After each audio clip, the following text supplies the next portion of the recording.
Hello everyone, मैं लक्ष्मण सिंह चौहान फिर से आईटी एंड चैनल पे आप सभी छात्रों का स्वागत करता हूं। आज के लेक्चर में हम लोग कंटिन्यूअसली ऑपरेटर के टाइप 1 बाय 1 लेक्चर देख रहे हैं और उसी लेक्चर की स्टडी में आज का जो टॉपिक है, जिस ऑपरेटर की चर्चा करनी है, उस ऑपरेटर का नाम है असाइनमेंट ऑपरेटर।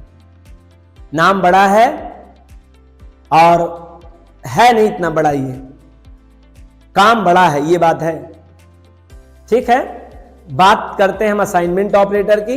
इससे पहले मैं असाइनमेंट ऑपरेटर की बात करूं, फिर से बैक में एक लाइन बोलूंगा। ऑपरेटर क्या है? ऑपरेटर चिन्ह हो सकता है या वर्ड हो सकता है, दोनों ही, चाहे चिन्ह हो या वर्ड हो, दोनों ऑपरेटर करते क्या हैं? अर्थमेटिकल और लॉजिकल टास्क परफॉर्म करने के लिए यूज किए जाते हैं। अर्थमेटिकल और लॉजिकल दो ही प्रकार के टास्क होते हैं।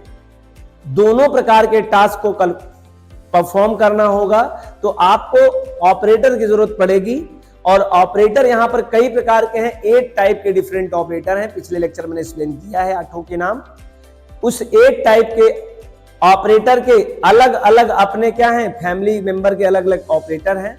जैसे अर्थमेटिकल ऑपरेटर में 7 टाइप का डिफरेंट ऑपरेटर आपने देखा था।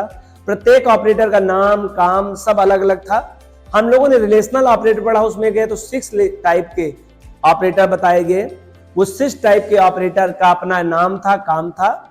फिर हम लोगों ने तीसरा ऑपरेटर पढ़ा जो लॉजिकल ऑपरेटर था। लॉजिकल ऑपरेटर में एंड और नॉट, ये 3 ऑपरेटर पढ़े। मात्र उसके परिवार में 3 ऑपरेटर हुआ करते थे।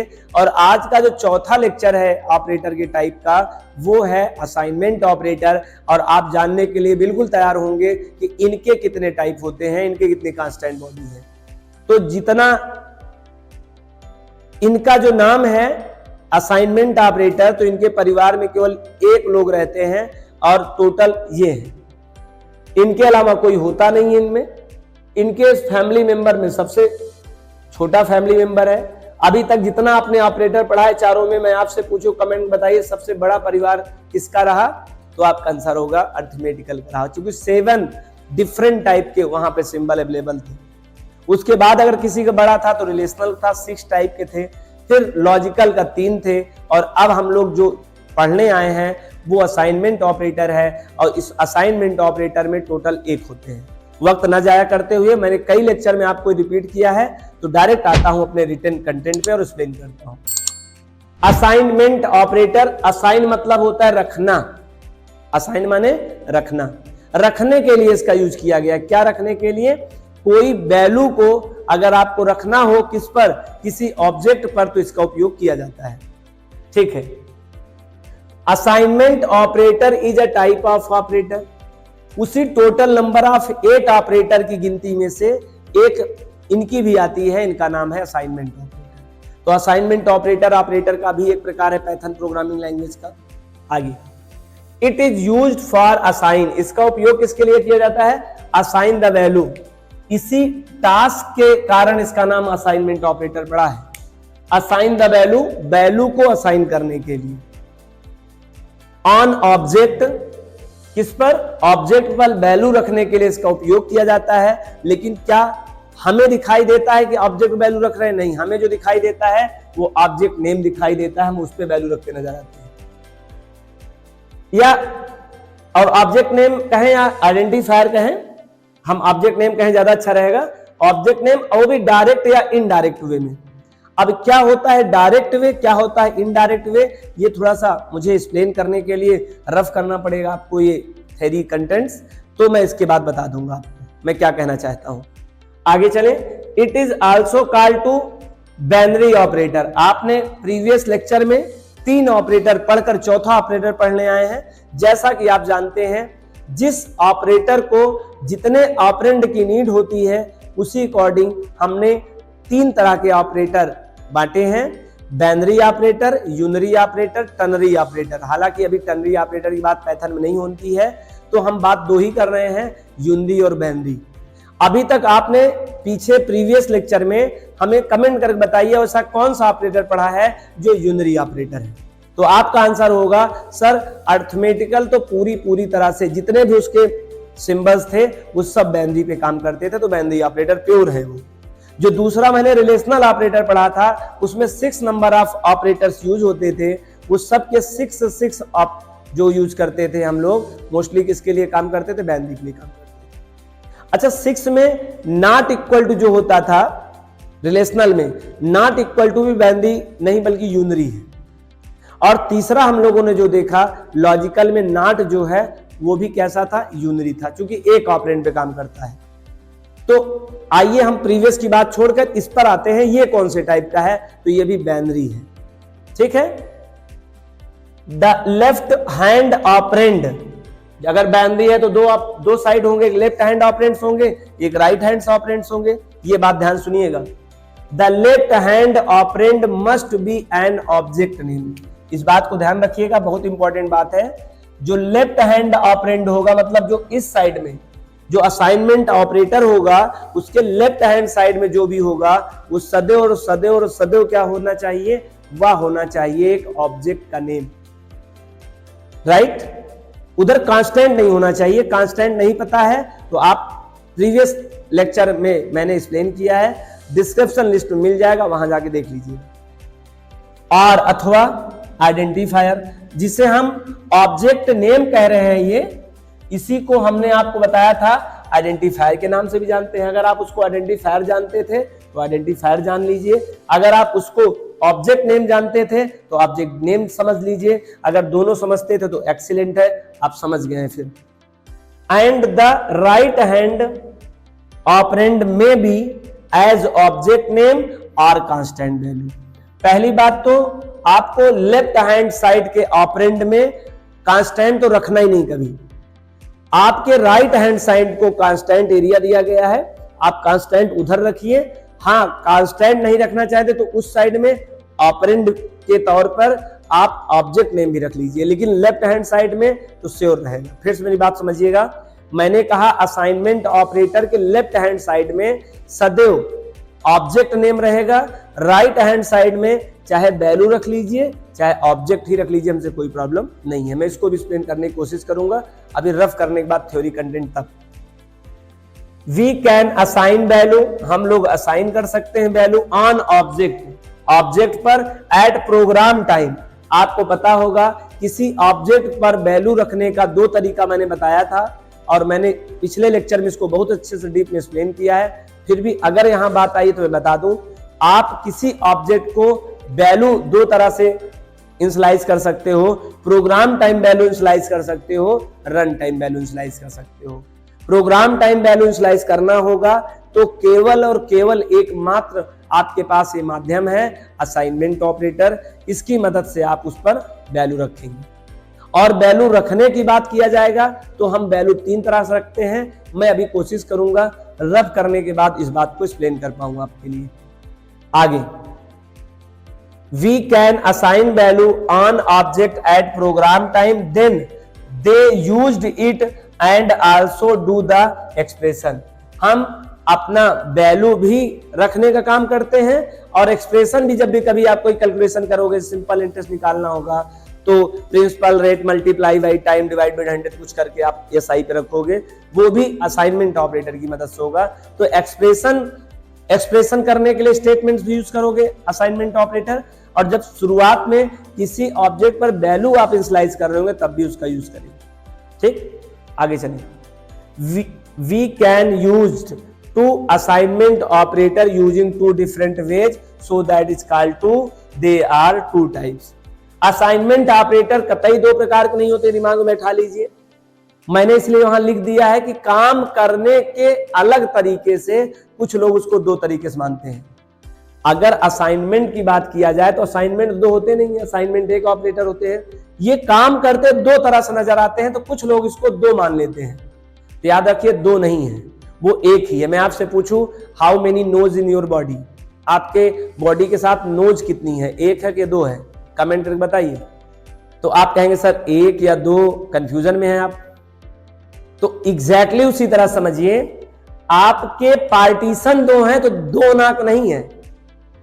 नाक की गिनती करोगे तो 1 है, लेकिन अगर आप गिनती भी ना करो तो अगला व्यक्ति लॉजिक देता है नाक एक होती तो डॉक्टर साहब से क्यों कहते डॉक्टर साहब एक नाक बंद है दूसरी नाक खुली है।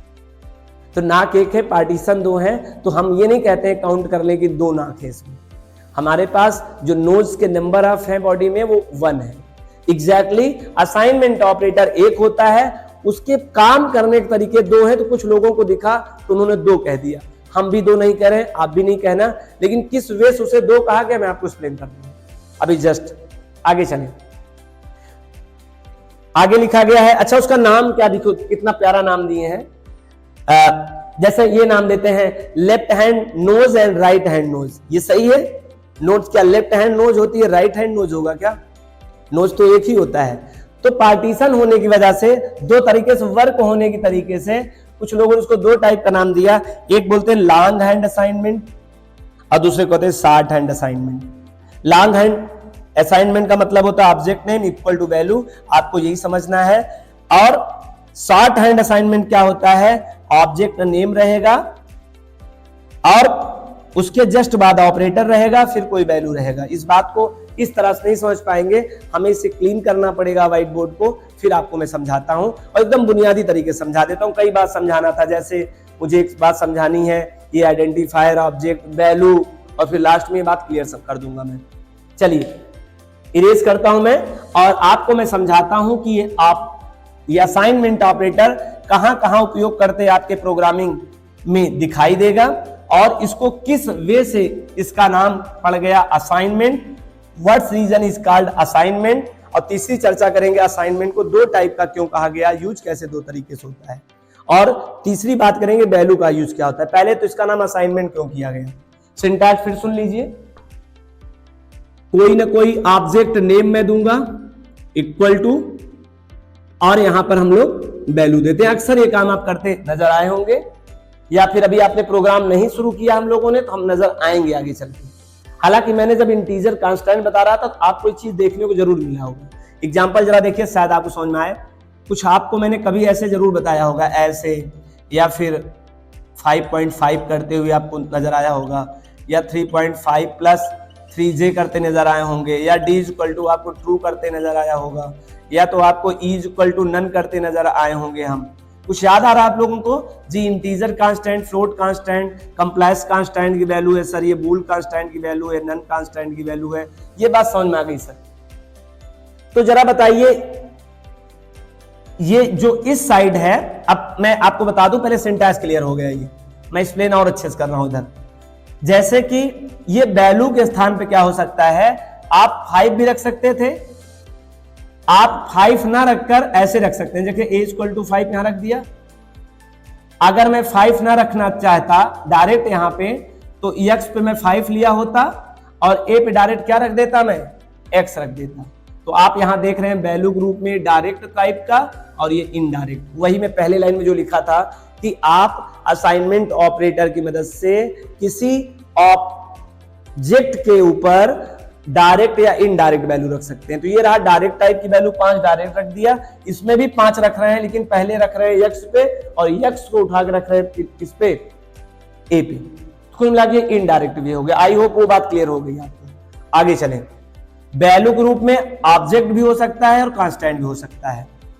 इसे असाइनमेंट ऑपरेटर क्यों कहते हैं, जरा बताइए। वैल्यू लादने का काम ये कर रहा है, लदने का काम कौन कर रहा है, ये वैल्यू कर रहा है, और इन दोनों के बीच में कौन काम करा रहा है, ये रहा ऑपरेटर। इसी कहते हैं हम लोग असाइनमेंट ऑपरेटर। लादने के लिए, रखने के लिए कामगार होता है, इसीलिए हम लोग इसे कहते हैं असाइनमेंट ऑपरेटर।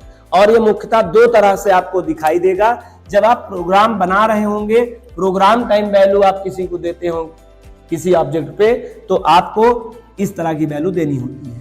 और आप देख रहे हैं एक इस साइड और एक इस साइड, दो ऑपरेंड हैं, ऑपरेंड नंबर 2, ऑपरेंड नंबर 1। एक लेफ्ट साइड ऑपरेंड है, एक राइट साइड ऑपरेंड है। सद्य जो लेफ्ट हैंड साइड वाला ऑपरेंड रहेगा या किसी ऑब्जेक्ट का नेम ही रहेगा, कभी आप इस तरह से करते अगर नजर आए तो एरर हो जाए। इस साइड में ऑब्जेक्ट नेम ये नेसेसरी है, मैंडेटरी है, आपको देना पड़ेगा। सर राइट हैंड साइड में जरा बता दीजिए। तो राइट हैंड साइड में आप 5 भी दे सकते हैं, आप किसी ऑब्जेक्ट को दे सकते हैं, जैसे आप यहां देख पा रहे हैं। लेकिन लेफ्ट हैंड साइड में ये होना अनिवार्य है, और लेफ्ट और राइट के बीच में इक्वल टू ऑपरेटर होना अनिवार्य है, और इसीलिए इसे बाइनरी ऑपरेटर कहते हैं, क्योंकि एक ऑपरेंड ये एक ऑपरेंड ये, बीच में असाइनमेंट ऑपरेटर। आई होप ये बात आपको क्लियर समझ में। अब हम चर्चा ये कर लेते हैं इस बात की कि सर इसको दो तरीके से कैसे यूज कर रहे थे आप, क्यों कहते हैं हम लोग लॉन्ग हैंड असाइनमेंट, क्यों कहते हैं शॉर्ट हैंड असाइनमेंट। मैं चाहता हूं मैं ना बताऊं, आप खुद समझें इस बात को।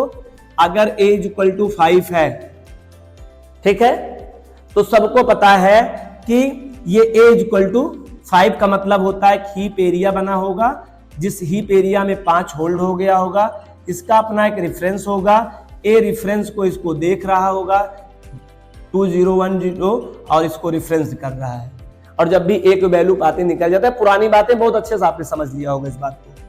अब जरा देखिए, अगर मैं ए में और वैल्यू बढ़ाना चाहूं, इसी ए में एक जोड़ना चाहूं, तो मैं क्या लिखूंगा, ए इक्वल टू ए प्लस 1। तो क्या हो जाएगा, आपने कहा सुनो ए की वैल्यू में +1 कर दो, एक इसको देख रहा है इसको देख रहा है, तो वैल्यू किसमें जुड़ेगी, इसमें जुड़ेगी, तो यहां क्या हो जाएगा 6 हो जाएगा। क्या आप देख रहे हैं तरीका, ठीक है। अब इसी तरीके को एक दूसरे तरीके से लिखा जा सकता है, और आप देखिएगा उसमें क्या बदला और हमको बताइएगा। इसी चीज को आप a प्लस इक्वल टू 1 भी लिख सकते हैं, ध्यान से देखिएगा। आपको शॉर्ट लगा होगा, ये लॉन्ग है ये शॉर्ट है, जरा देखिए शॉर्ट क्यों हो गया, आपको एक जो a लिख रहे थे रीटाइम वो बच गया, इतने से ही इसे हम शॉर्ट हैंड असाइनमेंट ऑपरेटर कह देते हैं। ये लेकिन तब काम आएगा, ध्यान रखना, शॉर्ट हैंड असाइनमेंट जब उसी वेरिएबल पर वैल्यू अपडेट करना होगा, तब तो शॉर्ट हैंड असाइनमेंट काम करेगा, अदरवाइज शॉर्ट हैंड असाइनमेंट काम नहीं करेगा। तो दोनों का सिंटैक्स समझ लेते हैं। उसका सिंटैक्स समझ में आया होगा, इसका सिंटैक्स समझिए। इसका सिंटैक्स क्या है, this is a long type. इसके लिए क्या करना पड़ता है, आपने कहा सर आपको ऑब्जेक्ट का नेम इक्वल टू फिर वही ऑब्जेक्ट नेम, वही सेम ऑब्जेक्ट नेम होना चाहिए, तभी तो मतलब है इसका, तो उसी वैल्यू में करना है, प्लस यहां पर कांस्टेंट वैल्यू है, कुछ भी यहां वैल्यू हो सकता है। सर एक तरीका ये है, और इसी का एक तरीका सर ये है, ऑब्जेक्ट नेम ऑपरेटर आप यहीं लगा दें जिसके साथ काम करना चाहते हैं, और फिर सर आपको ये ऑब्जेक्ट नेम नहीं लिखना पड़ेगा, डायरेक्ट वैल्यू लिख दीजिए। तो आपको इसकी लिखने के तरीके से भी शॉर्ट दिखाई दे रहा होगा। यहां पर आपको दोबारा ये जो ऑब्जेक्ट नेम 2 बार लिख रहे हैं, आपको यहां पे 2 बार ना लिखने की जरूरत है, मात्र इस ऑपरेटर को आप ले जाके यहां लिख दीजिए, मतलब प्लस का मतलब यहां मतलब है, ये ऑपरेटर जो भी आप लगाएंगे, यहां पर ओपी है, यहां पे जो ऑपरेटर है आप यहां लिख दीजिए, और ऑपरेटर यहां लिख देंगे तो आप डायरेक्ट वैल्यू लिख दीजिए, काम कंप्लीट हो जाएगा। असाइनमेंट ऑपरेटर तो लगेगा ही लगेगा, सॉरी असाइनमेंट तो लगेगा ही लगेगा। इतने को ही मात्र कहते हैं हम शॉर्ट हैंड असाइनमेंट। और ये कैसे काम करता है जरा देख लीजिए। आप इसको ऐसे भी कर सकते थे, a माइनस इक्वल टू 1 ऐसे भी कर सकते हैं, a multiply by equal to 1 ऐसे भी कर सकते हैं, a डिवाइड बाई 2 ऐसे भी कर सकते हैं, a फ्लोर डिवीजन बाई 1 ऐसे भी कर सकते हैं, a एक्सपोनेंशियल अपॉन a ऐसे भी कर सकते हैं। तो आप इसी चीज को देखिए लॉन्ग हैंड में कैसे करते, इसी चीज को a equal to a plus 1 करना पड़ता, इसे a equal to a minus 1 करना पड़ता, a equal to a multiply by 1 करना पड़ता, a equal to a divide by 1 करना पड़ता, a equal to a floor division by 1 करना पड़ता, a equal to a exponential symbol of 1। इसी को हम लोग लॉन्ग हैंड कह देते हैं, इस वाले कॉलम को हम लोग शॉर्ट हैंड कह देते हैं। तो जरा बताइए कहां ऑपरेटर बदला, प्लस तो आप जी वही है। हम क्यों कहें 2 टाइप का है, 2 तरीके से यूज किया जाता है, लेकिन एग्जाम में कहीं कहीं पूछ लिया जाता है, पूछने वाले समझे क्यों पूछते हैं, आपको बताना होगा, क्योंकि आप स्टूडेंट्स हैं, बात खत्म। आई होप आपको आज असाइनमेंट ऑपरेटर के बारे में पूरी जानकारी प्राप्त हो चुकी है। कुछ टेक्निकल बात है जो मैं प्रोग्रामिंग स्किल में सभी के बारे में बताऊंगा। अभी थ्योरी कंप्लीट हो रही, बेसिक कंसेप्ट आपका क्लियर कर रहे हैं। अगर आपको वीडियो पसंद आया तो लाइक करिए, अगर आप पहली बार चैनल पे हैं तो प्लीज सब्सक्राइब करिए, और ज्यादा से ज्यादा अपने दोस्तों को शेयर करिए। Thank you so much. हम अगले लेक्चर में ऑपरेटर का जो नेक्स्ट ऑपरेटर है हम उसके बारे में बात करेंगे, जो रह गए हैं 8 operator. Thank you so much. Meet in next class.